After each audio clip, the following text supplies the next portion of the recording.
Some stocks trading on the Singapore Exchange, like consumer staples and REITs, have seen a more than 15% rise in their share prices since the start of the year. But elsewhere, investors are bleeding from the economic impact of COVID-19. With Singapore's full-year recession looming, experts tell Michelle Teo why some counters are still resilient.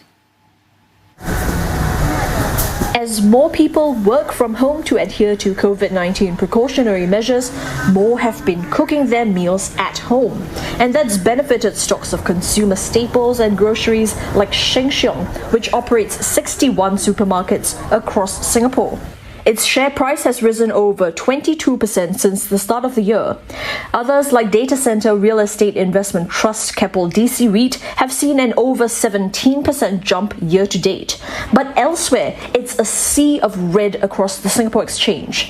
The benchmark Straits Times Index has lost over 16% of its value year to date. Even sectors like healthcare see a mixed picture as the pandemic has disrupted growth plans. The increasing travel restrictions and country lockdowns have actually made foreign patients difficult to come in. At the same time, local patients are also postponing their treatments because they are avoiding the risk of contamination by going to the hospitals. And the local hospitals are focusing their resources on more critical needs. Taking lessons from the global financial crisis in 2009, analysts say that investors can still take positions in stocks that are consistent in returns and earnings regardless of the state of the overall stock market, and those include telcos, REITs, and some consumer staples. What differs from now versus then is that we are seeking more virus-proof names this time round. And this means no travel related.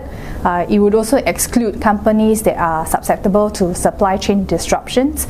And we look for companies that are more diversified or they have diversified operations. The increased volatility in the financial markets have also caused investors to turn to investments with more fixed returns, for example, bonds. We are seeing an appetite for investment-grade bonds, but you have to be careful. Rule of thumb when you go back to the financial crisis is that many of the corporate bonds got downgraded 1 or 2 notches. So investment-grade today, junk bond tomorrow.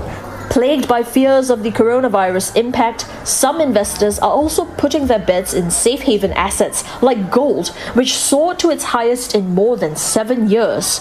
The recent volatility in oil prices have also seen many fleeing to stash cash instead, but some asset managers are encouraging investors to stay the course.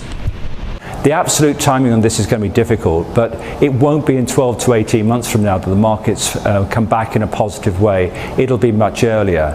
And the day that it rebounds will be the day that everything looks really bad. So stay with your portfolios, have cash and near cash for your immediate needs, but remain engaged. The recovery will come.